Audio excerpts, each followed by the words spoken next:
Assalamualaikum warahmatullahi wabarakatuh dan salam sejahtera. Selamat datang ke sesi ketiga BizTalk 2022, Companies Act 2016 Common Offences.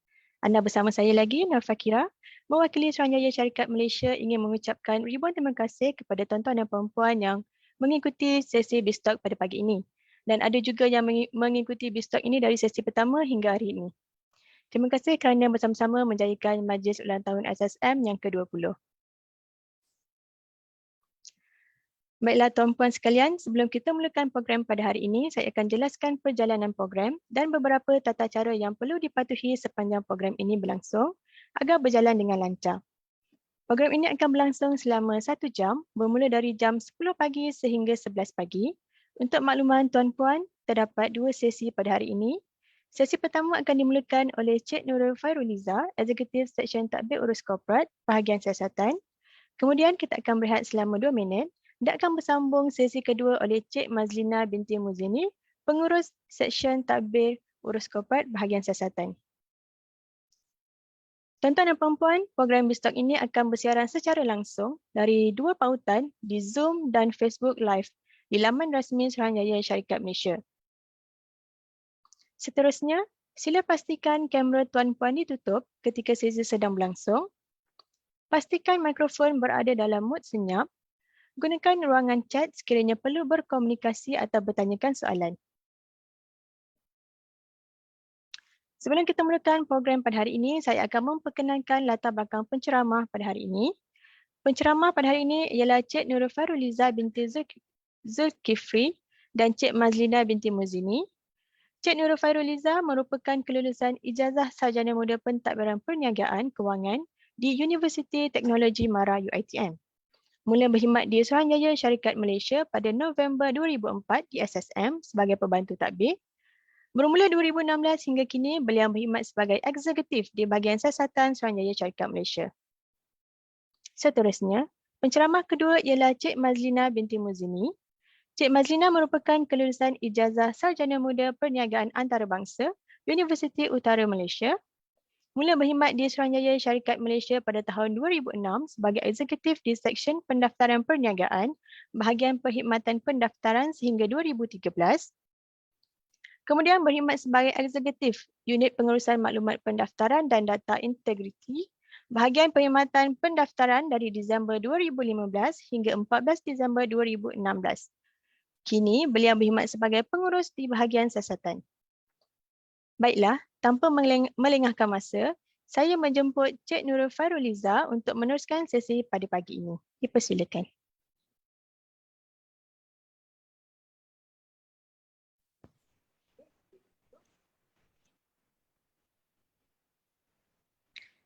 Okey, terima kasih pengacara majlis. Okey, Assalamualaikum dan selamat sejahtera kepada tuan-puan sekalian. Kita bertemu secara virtual di dalam program BizTalk pada pagi ini yang julung kalinya diadakan bagi meraihkan sambutan ulang tahun SSM ke-20. Hari ini saya tidak berserangan, saya bersama dengan Cik Mazlina akan berkongsi sedikit sebanyak kepada tuan-puan berkaitan isu kesalahan dan perkara-perkara yang sering secara lazimnya menjadi kesalahan di bawah Akta Syarikat 2016 ataupun Akta Syarikat 1965. Okey, sebelum tu jika tuan-puan ada pertanyaan, sila bertanya di ruangan chat sama ada di Facebook ataupun Zoom. Rakan-rakan saya akan cuba yang terbaik untuk menjawab soalan daripada tuan-puan.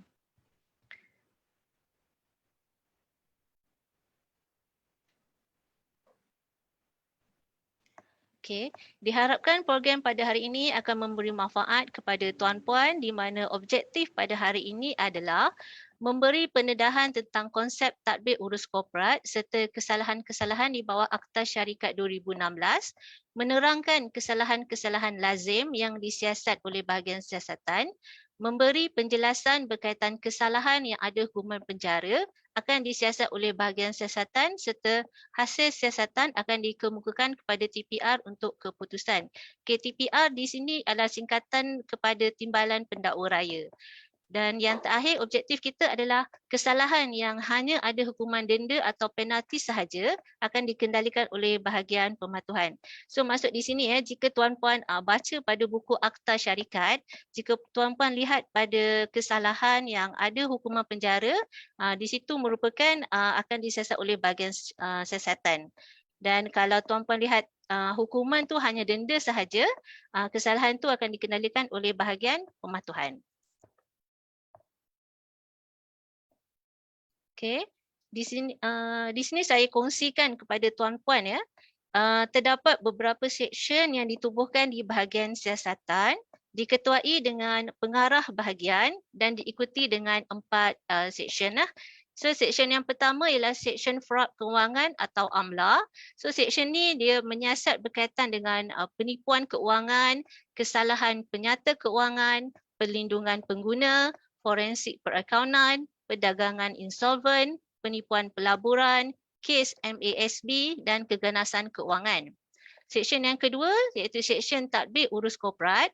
Seksyen ini menyiasat berkaitan dengan kes salah laku korporat, pelanggaran tanggungjawab fiduciary, penipuan korporat, maklumat palsu dan mengelirukan, kes-kes skim kepentingan, kebankrapan, kes-kes berkaitan syarikat asing dan kes-kes yang melibatkan tiada pendedahan kepentingan.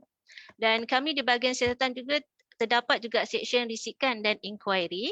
Okey, bahagian ini membuat kajian, menganalisis aduan untuk menentukan kesempurnaan dokumen, mencari maklumat atau perhimpunan perisikan pada dokumen serta penyediaan dan laporan kes.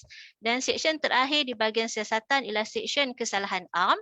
So di bawah seksyen ini kami menyiasat kes-kes berkaitan penyata tahunan, kes berkaitan rekod-rekod berkanun, kes-kes yang melibatkan akaun-akaun yang tidak dibentang, kes-kes berkaitan pendaftaran perniagaan, kes-kes syarikat amanah serta kes-kes kepentingan awam dan keselamatan negara.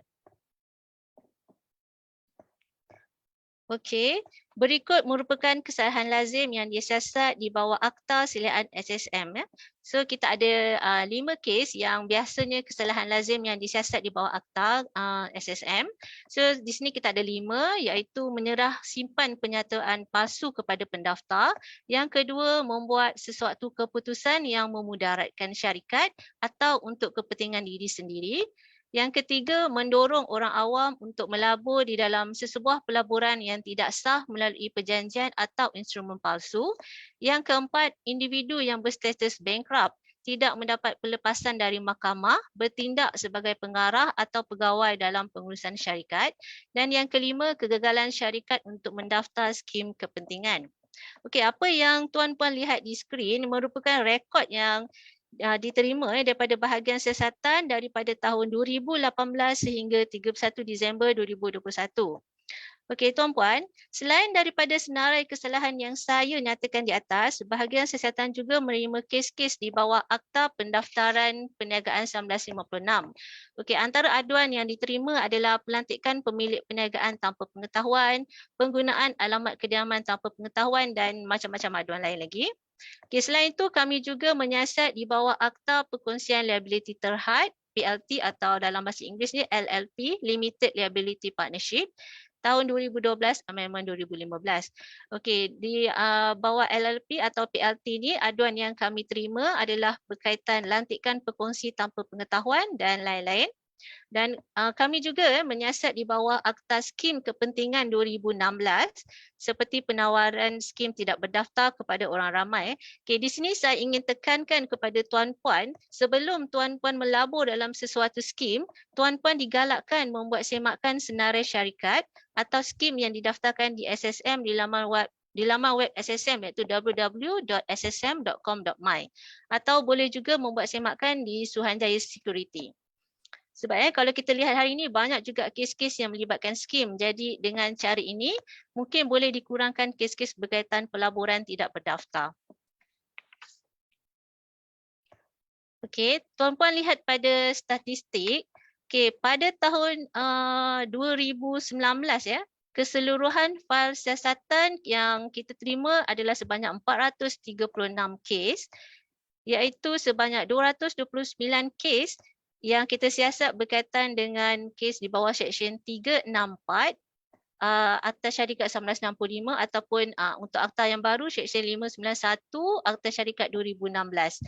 Dan untuk tahun 2020 pun kesalahan keseluruhan fail siasatan sebanyak 481 kes, dan untuk di bawah kes 364 dan 591 sebanyak 267 kes. So kita boleh tengok kat sini ya, tuan-tuan dan puan-puan, separuh daripada kes-kes yang diterima di bahagian siasatan pada 2 tahun ini merupakan kesalahan di bawah Seksyen 591 Akta Syarikat 2016 ataupun Seksyen 364 Akta Syarikat 1995. So apakah yang dimasukkan di bawah Seksyen 364 Akta Syarikat 1995 atau Seksyen 591 Akta Syarikat 2016 ni, iaitu pelantikan pengarah tanpa pengetahuan, pelantikan setiausaha syarikat tanpa pengetahuan, pelantikan pemegang saham tanpa pengetahuan, peletakan jawatan pengarah tanpa pengetahuan, dan peletakan jawatan pemegang saham tanpa pengetahuan. So tuan-puan boleh lihatlah untuk statistik ni daripada kita buat daripada tahun 2018 hingga tahun 2021. So kita lihat fail siasatan yang diterima makin meningkat, dan di bawah kes 364 pun untuk tahun 2009 dan 2020 pun separuh daripada kes tu di bawah kes 364. Okey, apakah yang dimaksudkan dengan komposisi syarikat? Okey, maksudnya setiap syarikat yang ditubuhkan mesti mempunyai pengarah, setiausaha syarikat dan pemegang saham, dan nama syarikat juga di hujungnya mesti mempunyai perkataan senyam berhad atau berhad. Sebab saya cakap macam ni sebab ada setengah perniagaan, bila kita tanya dia, cik ada syarikat ke? Ya, saya ada syarikat. Padahal sebenarnya dia mendaftarkan perniagaan. Jadi ada beza di situ ya. Perniagaan hujungnya hanya enterprise, dan senyam berhad merupakan hujung perkataan nama syarikat adalah senyam berhad atau berhad. Okey, jika tuan-puan ingin menjadi pengarah syarikat, tuan-puan mestilah berumur 18 tahun ke atas dan merupakan warga negara Malaysia. Okey, jika bukan warga negara boleh juga dilantik menjadi pengarah syarikat, tapi alamat kediaman mesti alamat di Malaysia. Okey, sebelum dilantik menjadi pengarah syarikat, tuan-puan perlu menyerahkan salinan kad pengenalan dan maklumat peribadi kepada setiausaha syarikat. Okey, dan di sini saya ingin ingatkan kepada tuan-puan, jangan sesekali ya dengan mudahnya menyerahkan salinan kad pengenalan sama ada kepada orang yang dikenali atau tidak, kerana pihak lain boleh menggunakan maklumat peribadi tuan-puan untuk tujuan yang tidak baik. Okey, dan lagi satu, jika seseorang minta tuan-puan untuk tanda tangan dokumen, pastikan tuan-puan membaca dulu isi kandungan dokumen yang tuan-puan tanda tangan ya. Jangan senang-senang tanda tangan. Okey, walaupun tuan-puan tidak faham ya, kadang-kadang dokumen tu dalam bahasa Inggeris, dan diharap kalau kata tak faham, minta orang lain yang memahami bahasa Inggeris untuk fahamkan apa yang dokumen yang tuan-puan tanda tangan ya. Okey, jika tuan-puan ingin dilantik menjadi pengarah syarikat, tuan-puan perlulah mengetahui berkaitan syarikat itu, terutamanya berkaitan penyediaan penyata tahunan atau kewangan syarikat dan juga dokumen-dokumen syarikat yang lain. Okey, untuk pengetahuan tuan-puan juga, terdapat kes-kes ya, terdapat kesan-kesan ya jika tuan-puan yang dilantik menjadi pengarah syarikat ya. Okey, antaranya bantuan yang diberikan oleh kerajaan tidak dapat diterima, tetapi ini bergantung juga kepada LHDN ya. Okey, sebabnya saya cakap macam ni, kebanyakan aduan yang diterima didapati terdapat banyak kes berkaitan tidak dapat bantuan daripada kerajaan. Contohnya BRIM, Bantuan Rakyat Satu Malaysia, BPN, Bantuan Prihatin Nasional, Bantuan Prihatin Rakyat, BPR dan lain-lain ya. Okay, jadi bila tuan-puan tidak dapat bantuan, banyak isu yang tidak tahu dilantik menjadi pengarah syarikat mula timbul seperti yang saya tunjukkan pada slide sebelum ni, iaitu pada tahun 2019 dan 2020. Ya, terutamanya semasa PKP hari itu banyak bantuan kan yang kita terima daripada pihak kerajaan. Tapi bila anda menjadi pengarah syarikat, anda tidak boleh mendapat bantuan-bantuan ni. Okey, so untuk pengetahuan tuan-puan, kebanyakan kes-kes seperti ini bukan didaftarkan pada 2 ke 3 tahun yang lepas ya, tetapi yang berdaftar pada 10 tahun yang lepas, ataupun ada yang dah daftar pada tahun 90-an lagi pun ada. Okey, sebagai contoh saya bagi Okey, 10 tahun yang lalu Encik Ahmad nak buka syarikat bersama Encik Hassan. Okey, jadi mereka berdua ni jadi pengarah syarikat. Okey, tapi lepas syarikat tersebut tidak beroperasi, so mereka ni tidak menutup syarikat tersebut. Jadi dalam sistem masih berstatus existing. So masa PKP bila ada bantuan BRIM, BPN, BPR semua, so mereka berdua ni Encik Ahmad dan Encik Hassan tak dapat bantuan sebab mereka ada syarikat yang masih existing. Okey, lagi satu contoh yang saya nak bagi tahu. Okey, Puan Latifah, okey, bagi tahu dekat Puan Najwa. Okey, Najwa, boleh tak awak jadi pengarah syarikat? Guna nama awak je, tak perlu buat apa-apa, tak perlu bayar apa-apa, cuma guna nama je. Okey, ni pun tak boleh ya tuan-puan, sebab nama tu saja kalau masih lagi menjadi pengarah maka dia perlu bertanggungjawab terhadap syarikat dan segala bantuan atau segala apa saja yang diberikan oleh kerajaan memang tak boleh terima selagi nama tuan-puan didaftarkan sebagai pengarah syarikat ataupun sebagai pemegang saham lah. Okey, kesan-kesan lain ya, jika syarikat ada kompaun, pengarah syarikat perlu jelaskan kompaun dan pengarah syarikat juga perlu membuatkan caruman kepada KWSP, Kumpulan Wang Simpanan Pekerja. Okey, untuk setiausaha syarikat pula, mereka perlu mendapatkan lesen daripada badan-badan profesional seperti LS, MITSA, MIA, BC dan lain-lain ya. Okey, setiausaha syarikat berperanan untuk membuat due diligence untuk setiap pengarah sebelum onboarding atau dilantik sebagai pengarah syarikat. Okey, maksud di sini, setiausaha syarikat perlu memastikan individu yang dilantik menjadi pengarah syarikat atau pemegang saham perlu hadir ke pejabat setiausaha syarikat untuk membuat pengesahan sama ada benar individu tersebut ingin dilantik sebagai pengarah syarikat ataupun tidak. Begitu juga semasa peletakan jawatan. Sebab ini penting ya, sebab banyak aduan yang kita terima yang tak tahu dia dilantik menjadi pengarah syarikat sebab dan setiausaha syarikat juga tak kenal siapa pengarah yang dilantik jadi pengarah syarikat di bawah seliaan masing-masing lah. Okay. Dan juga mohon juga ya kepada setiausaha syarikat untuk membuat semakan daripada jabatan insolvensi sebelum sesuatu lantikan dibuat untuk mengelakkan individu yang bankrupt dilantik menjadi pengarah syarikat. Okey, untuk pengetahuan tuan-puan, individu yang bankrupt tidak boleh dilantik menjadi pengarah syarikat dan tidak boleh tanda tangan dokumen syarikat. Okey, jika dah dilantik menjadi pengarah syarikat dan didapati bankrupt, jadi pengarah tersebut individu tersebut perlu keluar daripada syarikat. So ini tanggungjawab setiausaha ya untuk memastikan setiap pengarah di bawah syarikat seliaan masing-masing tidak berstatus bankrupt. Okey, manakala bagi pemegang saham pula dia caranya lebih kurang je seperti pengarah syarikat, cuma tanggungjawab pemegang saham adalah mereka perlu hadir mesyuarat syarikat dan pemegang saham juga perlu tahu pergerakan syarikat. Okey. Okey, bagi pelaksanaan tadbir urus korporat yang baik, ianya dapat mengurangkan kes-kes penipuan yang berpunca daripada kelemahan tadbir urus di peringkat syarikat itu sendiri ya.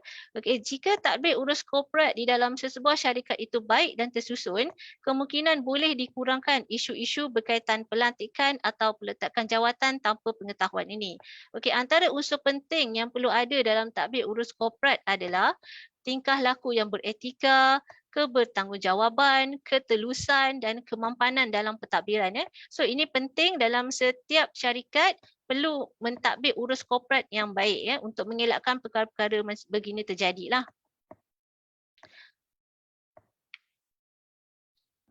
Okey. So terima kasih di atas perhatian tuan-puan.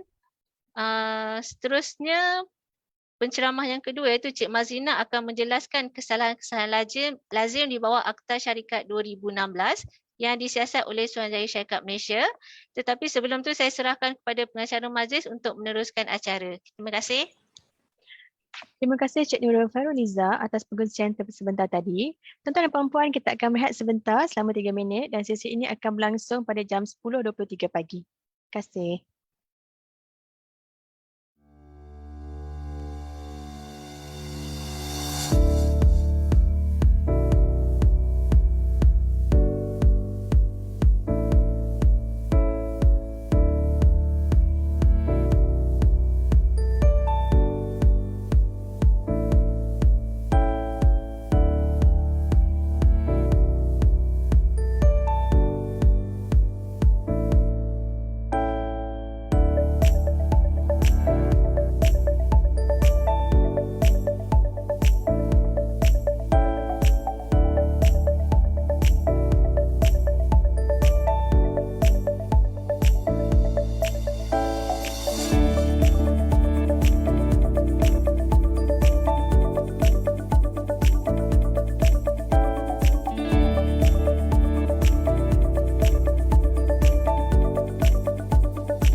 Baiklah tuan-tuan dan puan-puan, kita bertemu kembali.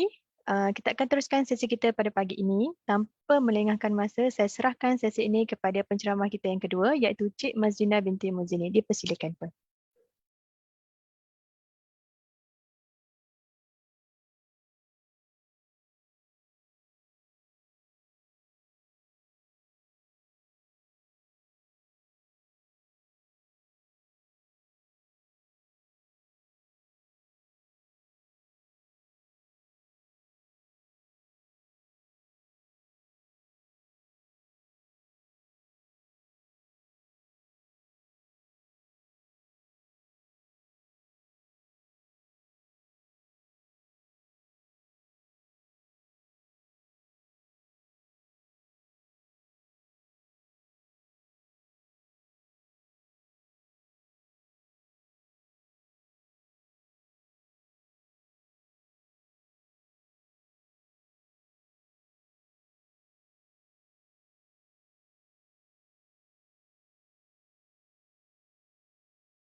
Okey, terima kasih ya kepada pengerusi majlis. Assalamualaikum dan salam sejahtera kepada tuan-puan. Saya ucapkan terima kasih juga kepada rakan sekerja saya iaitu Puan Nurul di atas penerangan tadi.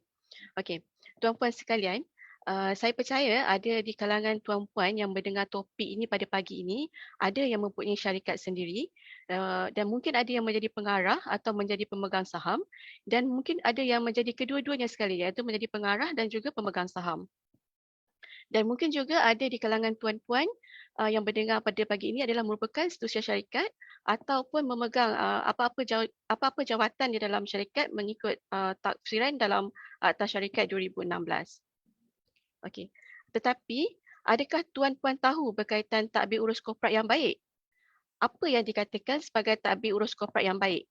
Seperti yang telah diterangkan oleh Puan Nurul sebelum ini, elemen yang penting dalam tadbir urus korporat ialah satu, tingkah laku beretika, yang kedua, kebertanggungjawaban, yang ketiga, ketulusan dan yang keempat adalah kemampanan dalam pentadbiran. Okey. Jadi pada hari ini ya tuan-puan, saya akan berkongsi bersama-sama dengan tuan-puan input dan perspektif bahagian siasatan berkaitan dengan kesalahan lazim di bawah Akta Syarikat 2016. Okey. Jika kita lihat di dalam Akta Syarikat 2016 ni sebenarnya terdapat banyak kesalahan di bawah Akta Syarikat 2016 ni yang dilakukan oleh pengarah dan juga pegawai syarikat. Tetapi tidak kesemuanya disiasat oleh bahagian siasatan SSM. Hari ini saya akan menerangkan dan membincangkan kesalahan-kesalahan lazim yang disiasat oleh bahagian siasatan SSM. Dan untuk pengetahuan tuan-puan juga ya, bahagian siasatan ni hanya ada di HQ saja iaitu di KL Central saja. Di cawangan kita tak ada bahagian siasatan. Jadi walaupun tuan-puan membuat aduan ya dekat cawangan sama ada di Perak ataupun di Johor ataupun di Melaka ke, semua aduan itu akan dihantar ke HQ dan kita akan bahagian siasatan akan menjalankan siasatan ke atas aduan-aduan yang telah tuan-puan buat. Okey. Kita refer kepada kesalahan yang pertama. Kesalahan lazim yang pertama adalah berkaitan dengan pemalsuan maklumat. Kesalahan lazim yang paling banyak disiasat oleh SSM adalah berkaitan dengan maklumat palsu di bawah Akta Syarikat 2016. Untuk makluman semua, dari tahun 2019 hingga tahun 2021, hampir 50% daripada kes yang disiasat oleh SSM adalah melibatkan menyerah simpan maklumat palsu ke SSM. Jadi secara puratanya dalam setahun bahagian siasatan akan menerima lebih kurang dalam 500 kes setahun. Jadi ini bermakna hampir 250 aduan yang diterima adalah berkaitan dengan pemalsuan maklumat. Di bawah terdapat 3 seksyen ya, 3 seksyen kesalahan yang melibatkan serah simpan maklumat palsu ke SSM iaitu di bawah seksyen 591 Seksyen 592 dan di bawah Seksyen 593. Okey, mari kita tengok satu persatu seksyen kesalahan tersebut. Okey. Di bawah Seksyen 591, ia menyatakan mana-mana individu atau perbadanan dengan sengaja membuat atau membenarkan satu pernyataan palsu atau mengelirukan dibuat dalam apa-apa jua penyata, laporan, perakaunan, penyata kewangan ataupun dokumen-dokumen lain. Seperti yang tuan-puan dapat lihat pada slide ni, terdapat 7 isu aduan yang paling banyak diterima oleh bahagian siasatan. Yang pertama berkaitan dengan pelantikan pengarah tanpa pengetahuan. Yang kedua, pemecatan pengarah tanpa pengetahuan. Yang ketiga, pemalsuan maklumat. Pemalsuan maklumat berkenaan dengan alamat syarikat itu sendiri. Yang ketiga, pemalsuan maklumat berkaitan dengan pindah milik saham. Yang kelima, pelantikan pemegang saham tanpa pengetahuan. Yang keenam, pemalsuan maklumat dalam penyata kewangan atau penyata tahunan. Dan yang ketujuh, pemalsuan berkaitan dengan pelantikan setiausaha syarikat itu sendiri.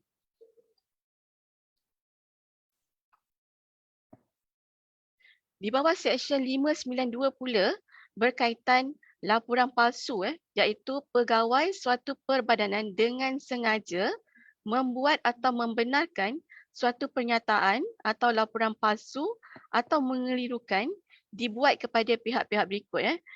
Yang pertama, pengarah, juru audit, anggota, pemegang debenture. Yang kedua, dalam hal suatu perbadanan yang merupakan satu subsidiary. Yang ketiga, membuat laporan palsu kepada bursa saham sama ada di dalam atau di luar Malaysia ataupun kepada pegawai bursa saham. Dan yang keempat, laporan palsu kepada Suruhanjaya Security.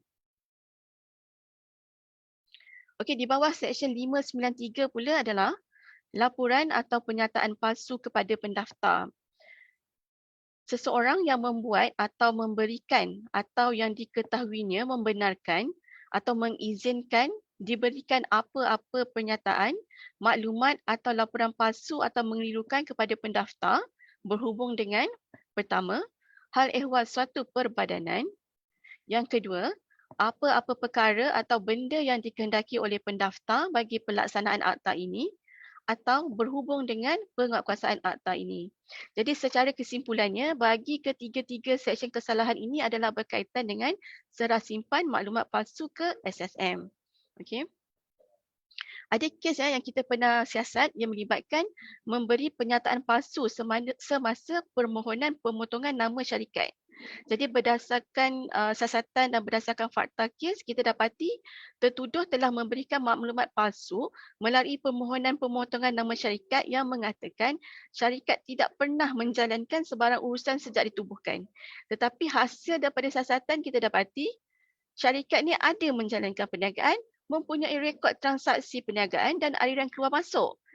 Dan maksudnya daripada sepanjang tempoh penubuhan syarikat tersebut. Ini adalah satu kesalahan. Jadi kebanyakan kes yang disiasat oleh bahagian siasatan ni adalah berkaitan juga serah simpan maklumat palsu ini adalah melibatkan pelantikan pengarah tanpa pengetahuan dan pelantikan sebagai pemegang saham tanpa pengetahuan. Okey, tuan-tuan dan puan-puan, saya nak tanya, pernah tak tuan-puan membuat semakan dengan SSM sama ada tak nama tuan-puan ni pernah dilantik menjadi pengarah atau pemegang saham? Tak ramai saya rasa yang ada buat semakan tu . Sebenarnya SSM ada menyediakan perkhidmatan pembelian maklumat peribadi ni. Kalau tuan-puan ada yang mendengar ceramah daripada penceramah yang semalam, pasti tahu yang kita ada menyediakan perkhidmatan pembelian maklumat peribadi. Kenapa pentingnya kalau kita nak buat semakan secara berkala ni? Sebab apabila kerajaan memberi BRIM pada tahun 2017 tu, pada masa tu banyak sangat aduan yang kita terima berkaitan dengan pelantikan pengarah tanpa pengetahuan. Jadi ada kes yang kita terima ni bila kita buat semakan di sistem SSM, kita dapati rupanya dah lama dah dilantik menjadi pengarah. Ada yang dah dilantik 5 tahun lepas, ada yang dilantik 10 tahun lepas. Jadi dia tak tahu pada masa tu. Jadi bila permohonan BRIM dia atau sekarang ni BSH tu dah ditolak atas alasan menjadi pengarah syarikat, masa itulah baru dia tahu berapa rupanya dia telah dilantik untuk menjadi pengarah. Dan ada juga kes dia cuma dilantik menjadi pengarah apabila tiba-tiba dia dapat surat kompaun daripada SSM dan perlu membayar, ada serta-serta amount yang kena bayar. Masa tu baru dia tahu. Dan ada juga yang dapat surat daripada agensi lain. Ada yang dapat daripada KDSP ke yang kata tiba-tiba dia tidak membuat caruman. Pada masa tu baru dia tahu yang dia dah dilantiklah menjadi pengarah. So di sini mesti tuan-puan akan tertanya-tanya macam mana pula boleh dilantik menjadi pengarah sedangkan tak pernah tanda tangan apa-apa dokumen pun. Dekat sinilah pentingnya peranan setiausaha syarikat itu untuk menjalankan KYC dan CDD. Apa pula KYC dan CDD tu? KYC dan CDD ni ialah proses yang mengkehendaki setiausaha syarikat mengenal pasti, memprofil, memantau identiti dan aktiviti pelanggan secara komprehensif. Jadi maksudnya setiausaha syarikat ni dia kena berurusan teruslah dengan orang yang hendak dilantik untuk menjadi pengarah tu dan tak berurusan dengan orang tengah. Okey. Bahagian siasatan pernah menyiasat ada satu kes ni berkaitan dengan pelantikan pengarah tanpa pengetahuan. Ada seorang individu ni dia kemalangan dan pada masa tu mungkin dia tak sedarkan diri. Jadi ada individu lain yang telah memuat naik info berkaitan kemalangan tersebut dekat FB termasuk sekali dengan maklumat kad pengenalan mangsa. Kononnya untuk tahulah kan siapa, adakah orang ni kenal pada mangsa kemalangan dan apa semua tu. Tetapi ada individu yang tak bertanggungjawab, dia telah menggunakan maklumat peribadi mangsa ni untuk menjadi pengarah untuk satu syarikat. Jadi bila kita siasat, kita dapati gambar salinan kad pengenalan mangsa yang ada di dalam fail setiausaha syarikat tu sama dengan gambar yang diupload di media sosial tu. Macam mana kita tahu? Sebab masa individu yang upload gambar tu, dia ambil gambar tu ada nampak sikit ibu jari dia dekat gambar tu.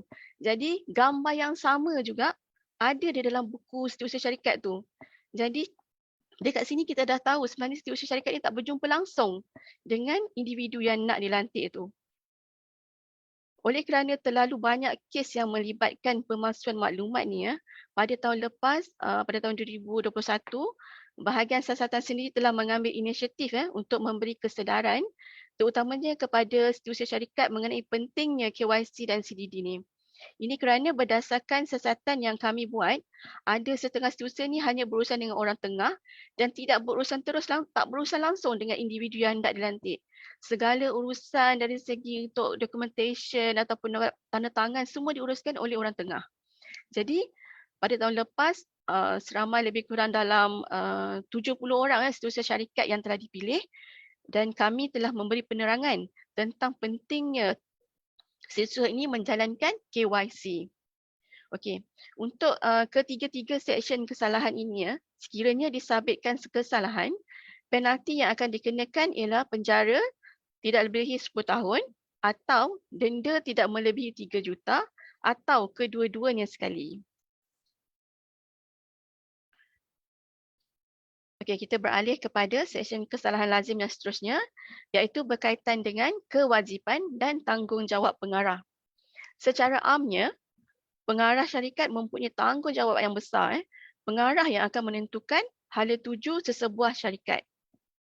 Mengikut seksyen 213, pengarah syarikat hendaklah pada setiap masa menjalankan kuasanya mengikut akta ini bagi maksud yang sepatutnya dan dengan suci hati demi kepentingan syarikat. Yang kedua, pengarah syarikat hendaklah dengan ketelitian, kemahiran dan usaha yang munasabah melaksanakan satu, pengetahuan, kemahiran dan pengalaman yang semunasabahnya boleh diharapkan daripada seorang pengarah yang mempunyai tanggungjawab yang sama dan apa-apa pengetahuan, kemahiran dan pengalaman tambahan yang ada pada seseorang pengarah. Di bawah seksyen 218 pula berkaitan dengan larangan terhadap penggunaan tidak wajar ke atas harta, jawatan dan sebagainya.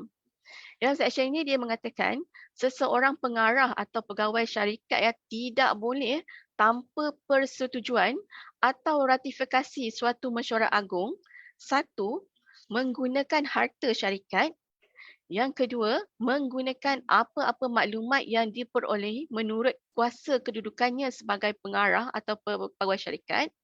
Yang ketiga, menggunakan kedudukannya sebagai pengarah atau pegawai syarikat. Yang keempat, menggunakan apa-apa peluang syarikat yang diketahuinya dalam melaksanakan fungsinya atau terlibat dalam perniagaan yang bersaing dengan syarikat bagi mendapatkan sesuatu manfaat bagi dirinya sendiri atau orang lain atau menyebabkan syarikat itu terjejas. Okey, ada kes yang kita pernah siasat pengarah ni dia telah menyalahgunakan kedudukan dia sebagai pengarah syarikat dengan memindahkan kontrak yang dimiliki kepada syarikat baru yang juga milik dia tanpa mendapat kelulusan di dalam mesyuarat agung. Dan ada juga pengarah yang telah menggunakan kedudukannya sebagai pengarah bagi mendapatkan manfaat bagi diri dia. Dan dia juga telah mengeluarkan wang syarikat tanpa kelulusan di dalam mesyuarat agung. Okey, penalti bagi kedua-dua seksyen kesalahan ini di bawah seksyen 213 dan 218 ialah penjara tidak lebih 5 tahun, denda tidak lebih 3 juta atau kedua-duanya sekali. Oleh itu apabila tuan-puan ni menjadi pengarah adalah menjadi tanggungjawab tuan-puan untuk memastikan perjalanan syarikat adalah teratur, pastikan setiap perancangan dilaksanakan dan memastikan sumber hasil syarikat digunakan dengan betul dan setiap keputusan yang dibuat adalah untuk kepentingan syarikat, bukan kepentingan sendiri. Okey, kita beralih ke seksyen kesalahan yang seterusnya. Di bawah seksyen 223 iaitu kelulusan syarikat dikehendaki bagi pelupusan pengusahaan atau harta syarikat oleh pengarah. Okey. Dalam seksyen 223 yang mengatakan walau apa jua dalam perlembagaan, pengarah tidak boleh membuat atau menguatkuasakan apa-apa perkiraan atau transaksi bagi perolehan atau pelupusan sesuatu pengusahaan atau harta yang mempunyai nilai substansial, melainkan jika satu, pembuatan perkiraan atau transaksi itu dibuat tertakluk kepada kelulusan syarikat melalui ketetapan ataupun resolusi atau penguatkuasaan perkiraan atau transaksi itu telah diluluskan oleh syarikat melalui sesuatu ketetapan. Apa itu nilai substansial? Apa maksud nilai substansial ni? Nilai substansial ianya dikira apabila satu, nilainya melebihi 25% daripada jumlah keseluruhan aset syarikat. Yang kedua, keuntungan bersih lebih 25% daripada jumlah keseluruhan keuntungan bersih syarikat. Atau nilainya melebihi 25% modal share yang dikeluarkan, iaitu issued share capital lah. Mengikut mana-mana yang paling tinggi. Maksudnya di sini adalah sekiranya pengarah itu ingin melupuskan aset syarikat atau membeli aset syarikat yang mana mempunyai nilai substansial, perlu mendapatkan kelulusan terlebih dahulu melalui ketetapan. Okey. Seksyen 228 pula berkaitan dengan transaksi dengan pengarah, pemegang share substansial atau orang yang berkaitan. Okey, di dalam seksyen ini ia mengatakan sesuatu syarikat tidak boleh membuat atau menguatkuasakan apa-apa perkiraan atau transaksi jika pengarah atau pemegang share substansial syarikat itu atau syarikat pegangannya atau subsidiarinya atau seseorang yang berkaitan dengan pengarah atau pemegang share substansial itu, satu, memperolehi atau akan memperolehi share atau aset bukan tunai dengan nilai yang dikehendaki, atau melupuskan atau hendak melupuskan share atau aset bukan tunai dengan nilai yang dikehendaki bagi syarikat itu. Melainkan jika perjanjian atau transaksi itu dibuat tertakluk kepada kelulusan pemegang share dalam satu mesyuarat agung atau penguatkuasaan perjanjian atau transaksi itu telah diluluskan. Penalti di dalam bagi seksyen kesalahan ini ialah penjara tidak melebihi 5 tahun, denda tidak melebihi 3 juta atau kedua-duanya sekali. Walau bagaimanapun terdapat beberapa pengecualian bagi seksyen 228 ini yang dinyatakan di dalam seksyen 229. Di dalam Seksyen 229 ni dia mengatakan Seksyen 228 Seksyen 228 yang kita telah bincangkan tadi tidak terpakai bagi satu perkiraan atau transaksi bagi perolehan atau pelupusan aset bukan tunai yang dibuat. Di sini ada beberapa pengecualian, antaranya ialah suatu syarikat dengan mana-mana subsidiari milik penuhnya, dengan syarikat pegangannya, dan yang merupakan subsidiari milik penuh suatu syarikat pegangan dengan subsidiari penuh milik syarikat. Ataupun yang kedua, suatu syarikat yang sedang digulungkan. Ataupun pengecualian yang ketiga ialah suatu syarikat yang perolehan atau pelupusan aset adalah dalam urusan perniagaan biasa.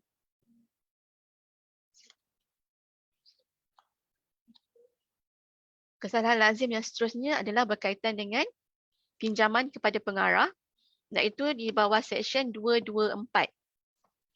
Di dalam seksyen ini ia mengatakan sesuatu syarikat tidak boleh memberikan pinjaman kepada pengarah syarikat itu atau suatu syarikat yang menurut kuasa Seksyen 7 disifatkan berkaitan dengan syarikat itu atau memberikan apa-apa jaminan atau menyediakan apa-apa cagaran berkaitan dengan suatu pinjaman yang dibuat kepada pengarah itu oleh mana-mana orang lain. Jadi apa yang dimaksudkan yang syarikat yang berkaitan di dalam Seksyen 7 itu? Seksyen 7 mengikut takrifan di bawah Akta Syarikat 2016, ia mengatakan sesuatu syarikat dikatakan berkaitan di antara satu sama lain jika satu, syarikat adalah holding company untuk syarikat lain. Yang kedua, subsidiary untuk syarikat lain. Yang ketiga, subsidiary of the holding company untuk syarikat lain. Dalam Seksyen 224 ni juga terdapat beberapa pengecualian. Iaitu yang pertama, bagi suatu syarikat persendirian terkecuali. Yang kedua, bagi apa-apa jua yang dilakukan memberikan pengarah itu dana untuk membayar perbelanjaan yang dilakukan atau hendak dilakukan yang membolehkan pengarah itu melaksanakan kewajipannya sebagai pengarah, pegawai syarikat. Yang ketiga, bagi apa-apa jua yang dilakukan untuk memberikan pengarah dana untuk membayar perbelanjaan yang dilakukan atau hendak dilakukan dalam membeli atau memperolehi suatu rumah.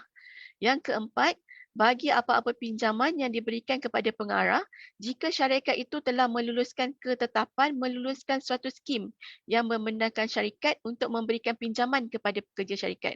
Maksudnya sekiranya dalam syarikat itu ada polisi yang membenarkan syarikat untuk memberikan pinjaman kepada pekerja, membenarkan untuk memberi pinjaman, jadi dia tak salah lah.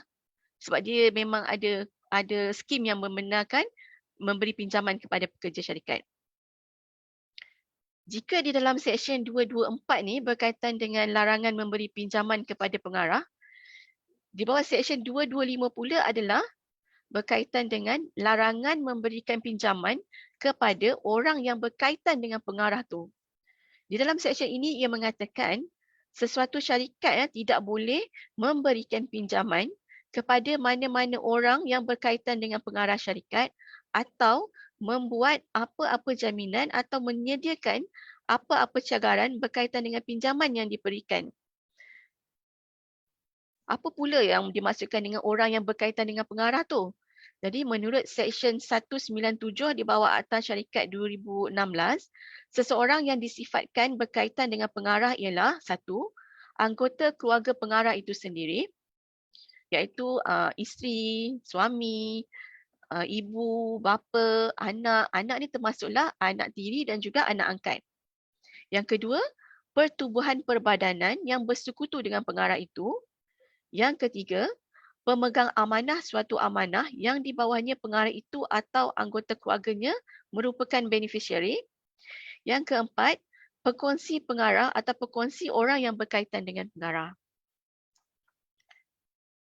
Tapi subsection ini tidak terpakai jika pinjaman diberikan atau jaminan atau cagaran disediakan berhubung dengan suatu pinjaman yang dibuat kepada suatu subsidiari atau syarikat pegangan. Yang kedua, bagi syarikat yang perniagaan asalnya termasuk pemberian pinjaman wang atau pemberian jaminan berkaitan aktiviti syarikat itu dikawal selia oleh mana-mana undang bertulis atau tertakluk kepada pengawasan oleh Bank Negara Malaysia. Yang ketiga, bagi apa-apa pinjaman yang diberikan kepada seseorang yang berkaitan dengan pengarah yang berkhidmat dalam perganjian sepenuh masa satu syarikat atau perbadanan. Okey, bahagian siasatan kita pernah menyiasat satu kes iaitu berkaitan dengan pengarah syarikat telah memberikan pinjaman kepada suatu syarikat yang lain dan berdasarkan siasatan yang telah dibuat didapati rupanya dia adalah pengarah adalah majority shareholder untuk syarikat satu lagi tu dan pinjaman itu telah dibuat tanpa mendapatkan kelulusan daripada board of directors. Jadi, kesalahan melanggar akta syarikat ini boleh dikenakan hukuman penjara tidak lebih 5 tahun, denda tidak melebihi 3 juta atau kedua-duanya sekali. Seksyen 225 dan 224 ini adalah untuk menjaga kepentingan pemegang saham itu sendiri supaya pengarah syarikat tidak membelanjakan duit pemegang saham untuk kepentingan peribadi. Seperti yang kita sedia maklum, pemegang saham yang akan mengeluarkan modal untuk syarikat, mana pengarah adalah individu yang bertanggungjawab untuk menguruskan syarikat. Okey, mari kita tengok pula seksyen kesalahan seterusnya iaitu di bawah seksyen 198 iaitu berkaitan dengan orang yang dihilangkan kelayakan sebagai pengarah syarikat. Di dalam seksyen 198 ini, ia menerangkan mengenai seseorang tidak boleh memegang jawatan sebagai pengarah syarikat sama ada secara langsung atau tidak langsung atau mengambil bahagian dalam pengurusan syarikat sekiranya satu, individu yang telah diisytiharkan bankrupt dan belum dilepaskan. Yang kedua, telah disabitkan pada suatu kesalahan berhubung dengan penganjuran, pembentukan atau pengurusan suatu perbadanan. Yang ketiga, telah disabitkan atas kesalahan yang berhubung dengan sogokan, fraud atau kecurangan. Yang keempat, telah disabitkan pada suatu kesalahan di bawah seksyen 213, 217, 218, 228 dan 593 di bawah Akta Syarikat 2016 atau telah dihilangkan kelayakannya oleh mahkamah di bawah seksyen 199. Walau bagaimanapun, bagi kes seorang yang bankrupt, dia masih boleh dilantik atau memegang jawatan sebagai pengarah sekiranya telah mendapat keizinan dari satu, Jabatan Insolvensi Malaysia atau keizinan daripada mahkamah. Oleh itu, sekiranya seseorang itu hendak dilantik menjadi pengarah, peranan institusi syarikat adalah membuat semakan dengan pihak Jabatan Insolvensi Malaysia terlebih dahulu. Semak sama ada individu yang hendak dilantik itu adalah seorang yang bankrupt atau tidak. Sekiranya dia bankrupt, semak sama ada dia masih lagi bankrupt ataupun telah dilepaskan.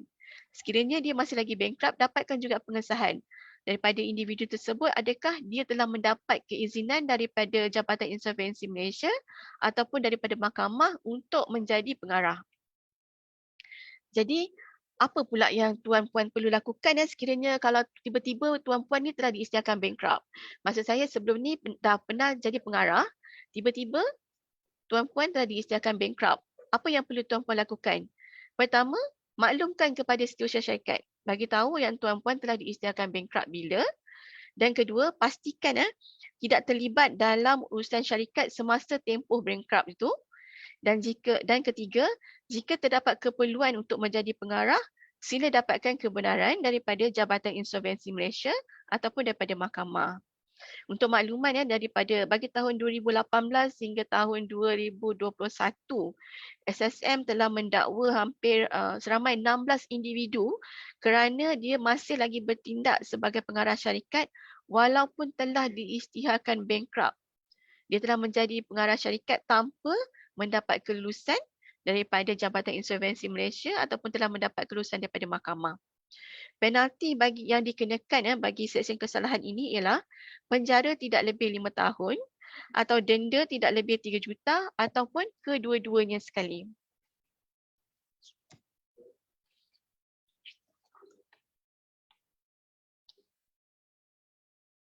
Okey, Seksyen kesalahan yang seterusnya adalah dalam seksyen 222 iaitu pengarah yang berkepentingan tidak boleh mengambil bahagian atau mengundi.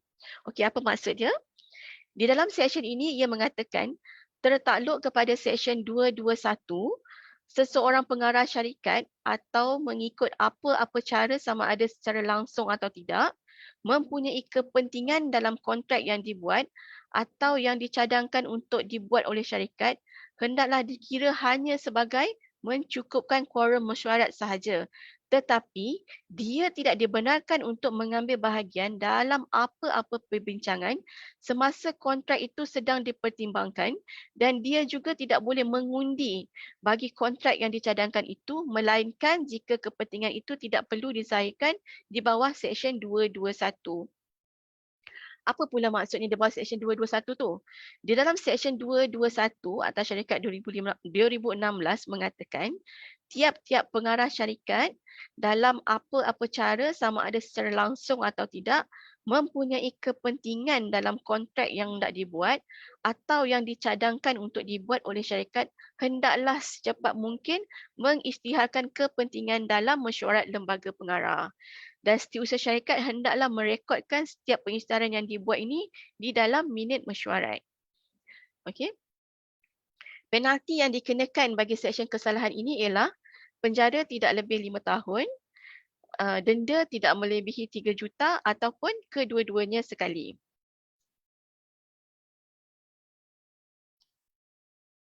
Okey. Kita beralih kepada seksyen kesalahan yang seterusnya iaitu di bawah seksyen 594 iaitu mendorong orang untuk melaburkan wang secara fraud atau penipuan. Di dalam seksyen ini ia menyatakan adalah menjadi suatu kesalahan sekiranya mana-mana orang dengan sengaja memperdayakan, mendorong atau cuba mendorong seorang yang lain membuat pelaburan atau menawarkan untuk membuat apa-apa perjanjian bagi satu yang bertujuan pelaburan atau mendeposit wang kepada mana-mana perbadanan secara fraud.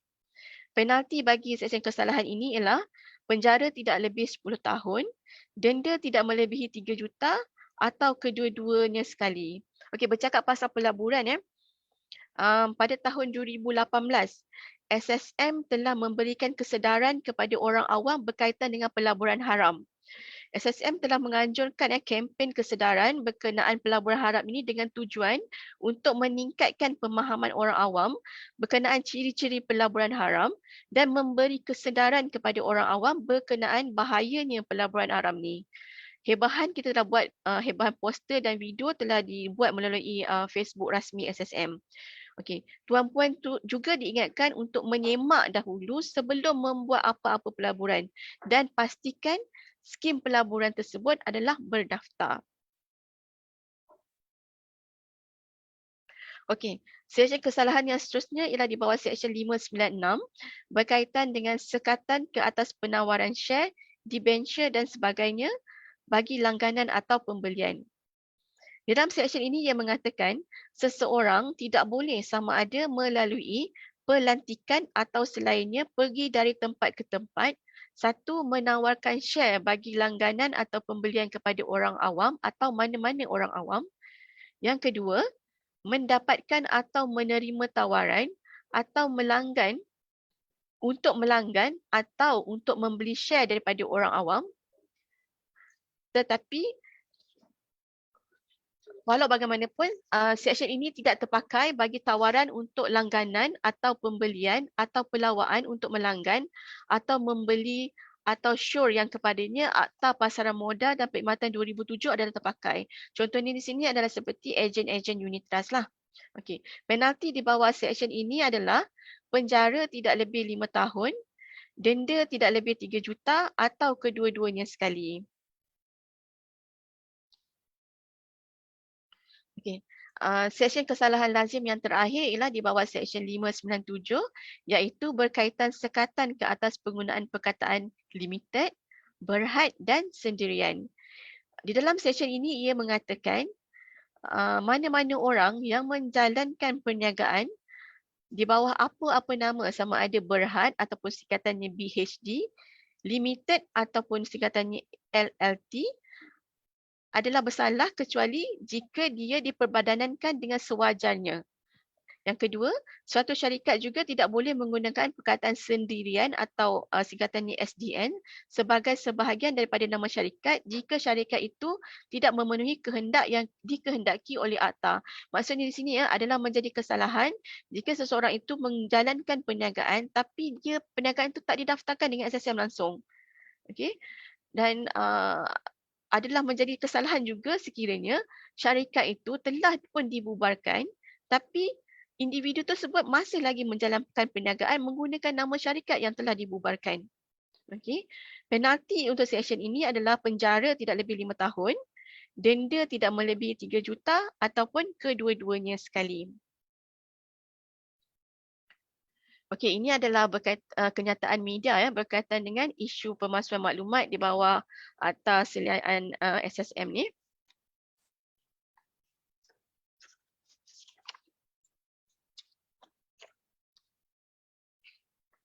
Okey, ini adalah beberapa contoh beberapa kenyataan media yang telah dibuat.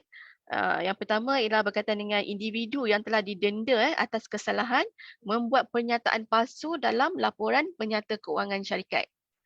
Okey, ada juga kita pernah dakwa pegawai pematuhan bagi sebuah perkongsian liability terhad iaitu LLP dituduh kerana membuat pernyataan palsu kepada SSM. Kita juga ada kita juga ada mendakwa bekas pengarah syarikat atas kesalahan membuat pernyataan palsu di dalam borang 48A lah. Okey, ini lagi yang lain adalah berkaitan dengan kita dakwa bekas setiausaha syarikat kerana membuat pernyataan palsu juga di dalam laporan penyata keuangan. Yang lain adalah kita pernah juga seksyen kesalahan di bawah Akta Pendaftaran Perniagaan, kita pernah dakwa seorang penghantar surat kerana memberikan maklumat palsu. Seksyen kesalahan ini di bawah seksyen 12(1)D di bawah Akta Pendaftaran Perniagaan 1956. Dia memberikan maklumat palsu berkenaan dengan butir-butir pemilik sebuah perniagaan lah. Okey, tuan-tuan dan puan-puan di bahagian siasatan ni kami bukan saja menjalankan siasatan ke atas aduan-aduan yang telah dibuat, tetapi kami juga telah mengambil tindakan penguatkuasaan bersifat pencegahan dan kesedaran yang boleh dijadikan sebagai satu langkah proaktif untuk mendidik orang awam supaya lebih berhati-hati agar mereka tidak terlibat dan terperdaya dalam kes-kes yang melibatkan pelanggaran akta-akta yang dikawal selia oleh SSM. Oleh itu, sepanjang tahun 2021, bahagian siasatan SSM telah membuat hebahan di platform media sosial SSM berkaitan dengan pelbagai topik. Seperti pinjaman wang berlesen. Untuk pinjaman wang berlesen ni saya nasihatkan sila semak dulu sebelum tuan-puan membuat apa-apa pinjaman. Ini kerana bagi tahun 2019 hingga tahun 2020, SSM telah menerima 29 aduan berkaitan dengan jenayah penipuan oleh perniagaan atau syarikat yang tidak berdaftar dengan SSM, dan ini termasuklah dengan kes penipuan pinjaman wang yang tidak wujud. Okey. Selain itu, SSM juga ada membuat hebahan berkaitan dengan pengarah bankrupt, bagaimana cara untuk mengenali juru audit palsu, bagaimana pastikan maklumat yang diserah simpan kepada SSM adalah tepat, kenali pelanggan anda, dan juga ada juga berkaitan dengan notis daripada SSM. Okey. Ingin saya jelaskan kepada tuan-puan sekiranya lah tuan-puan ada menerima notis daripada SSM, terutamanya daripada bahagian siasatan, tolonglah jangan panik. Notis tu sebenarnya kita keluarkan adalah dengan tujuan untuk mendapatkan maklumat daripada tuan-puan. Okay? Melalui keterangan yang tuan-puan berikan, ia boleh membantu pihak kami untuk menjalankan siasatan. Jadi tuan-tuan jangan panik.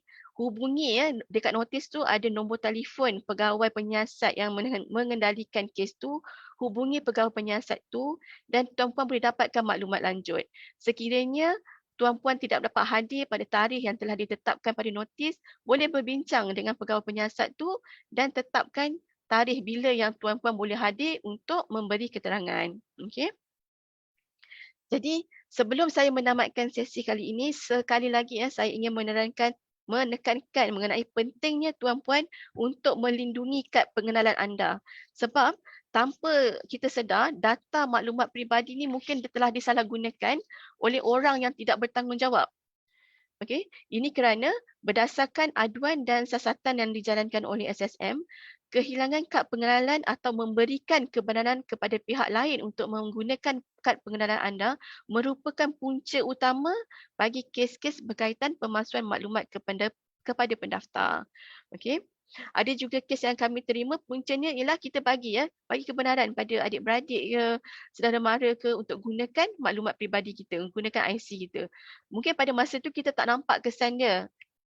Tetapi bila dah ada kemudian hari dah dapat, mungkin tak dapat bantuan ataupun dapat surat compound ataupun dapat surat amaran daripada agensi-agensi lain, pada masa itulah baru kita dapat kesannya. Sedangkan kita dah bagi maklumat tu dulu kepada individu lain. Okey. Jadi tamatlah sudah sesi penerangan saya dan juga rakan sekerja saya Puan Nurul. Diharapkan dengan program seperti ini sedikit sebanyak akan memberikan maklumat kepada tuan-puan dalam memastikan tuan-puan mengamalkan tadbir urus korporat yang baik.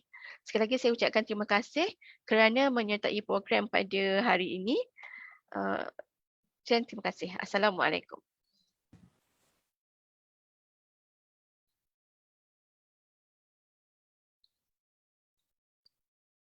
Terima kasih Cik Mazdina atas perkongsian yang sangat bermanfaat sebentar tadi.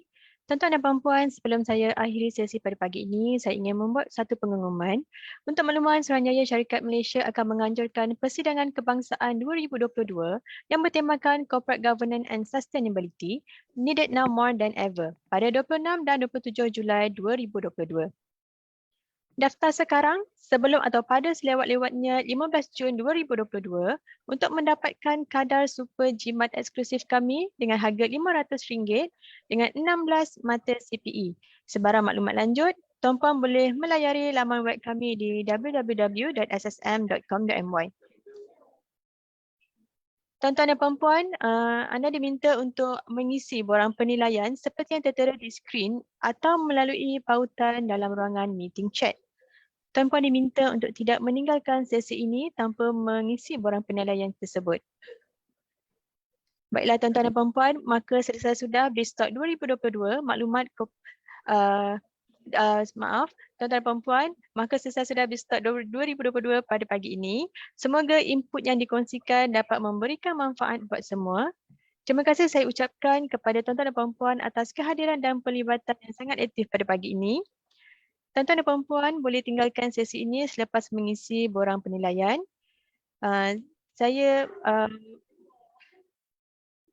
Semoga kita bertemu lagi pada masa akan datang. Saya Nur Fakira mengakhiri program ini dengan ucapan ribuan terima kasih. Semoga kita berjumpa lagi. Assalamualaikum.